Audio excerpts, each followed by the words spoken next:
Polisi sebut sutradara film porno di Jaksel pernah jadi tukang urut. Mobil bawa minyak di Jambi terbakar, sopir tewas di dalam mobil. Risma temukan ratusan ribu penerima bansos punya gaji di atas UMK.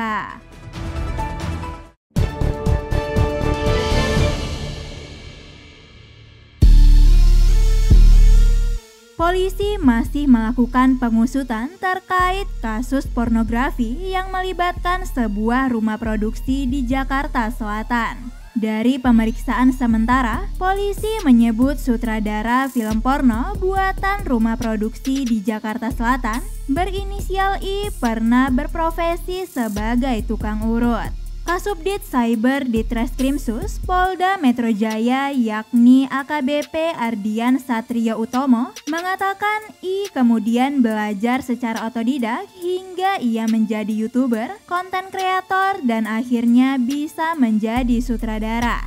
Secara rinci, Ardian mengatakan I menjalankan profesi sebagai tukang urut dari tahun 1990 sampai tahun 2003. I lantas beralih profesi menjadi pemulung kertas hingga tahun 2006 silam. Kemudian, I kembali menjajal profesi baru sebagai seorang wirausaha penampung kertas pada tahun 2006 sampai tahun 2009. Setelahnya, barulah I mulai menjajal dunia hiburan alias entertainment. Ardian mengatakan sekitar tahun 2016 sampai 2020, I sempat membuka agensi dan kelas akting. Kemudian pada tahun 2020, I kemudian menjadi konten kreator dan berakhir menjadi seorang sutradara. Saat ini, tersangka bekerja di web streaming menjabat sebagai pemilik sejak tahun 2022 dengan tugas dan tanggung jawab sehari-hari yaitu membuat film atau produser, sutradara, penulis, promosi, editing, akuisisi, dan pendanaan. Ardian menjelaskan dari pemeriksaan diketahui bahwa inspirasi I selaku sutradara dalam memproduksi film diperoleh dari pengalamannya menonton berbagai genre film. Sebelumnya diketahui Ditreskrimsus Polda Metro Jaya membongkar rumah produksi yang memproduksi film porno di wilayah Jakarta Selatan. Pengungkapan kasus ini berawal dari patroli cyber yang menemukan 3 situs layanan video streaming yang menyediakan berbagai film porno. Setelah dilakukan proses penyelidikan, polisi berhasil menangkap 5 orang tersangka dengan berbagai peran. Kelimanya kini telah ditahan di rutan Polda Metro Jaya.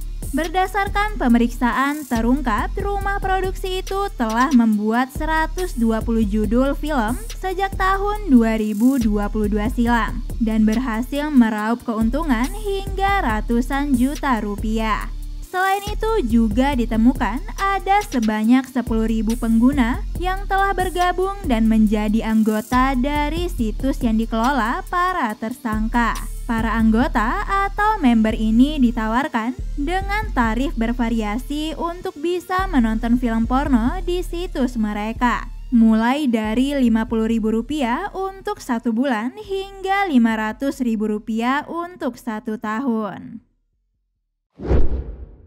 Sebuah mobil pembawa minyak hangus terbakar di Jalan Kabupaten Bungo Jambi. Begitu juga sopir tewas terpanggang di dalam mobil.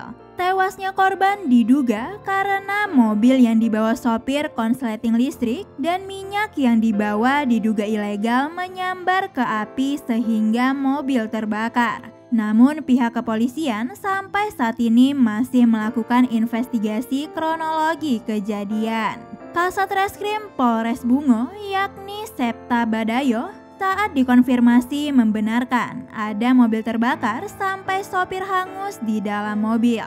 Septa menceritakan kejadian mobil terbakar terjadi pada Kamis siang 14 September 2023 sekitar pukul 10 waktu Indonesia bagian Barat. Dari pantauan polisi, ada jerigen minyak berserakan di tengah jalan. Sementara itu, sopir yang hangus langsung dibawa ke Rumah Sakit Bungo untuk dilakukan visum. Begitu juga identitas korban yang sampai saat ini belum diketahui karena saat kejadian semua hangus terpanggang. Menteri Sosial atau Mensos yakni Tri Risma hari ini menemukan hampir 15.000 orang penerima bantuan sosial atau bansos yang masuk dalam data terpadu kesejahteraan sosial atau DTKS memiliki gaji di atas upah minimum kabupaten atau kota atau UMK. Selain itu, ada pula penerima bansos yang berstatus aparatur sipil negara atau ASN sebanyak 23.853 orang. Kemudian ada sejumlah pegawai dan pejabat yang terdaftar dalam Direktorat Jenderal Administrasi Hukum Umum atau AHU Kemenkumham sebanyak 13.369 orang. Selain itu, ada pula temuan nama-nama warga yang seharusnya menerima bansos tetapi dicoret oleh BPK lantaran identitasnya digunakan oleh sejumlah pihak. Belakangan, Komisi Pemberantasan Korupsi atau KPK mengendus dugaan tindak pidana pencucian uang atau TPPU dalam praktik bansos itu.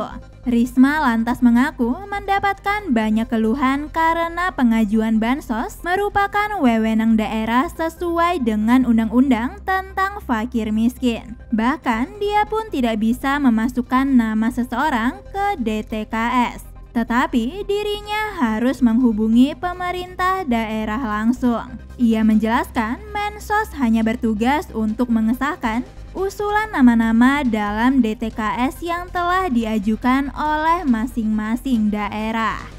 Bisanews.id, Nindya Flarisa mewartakan.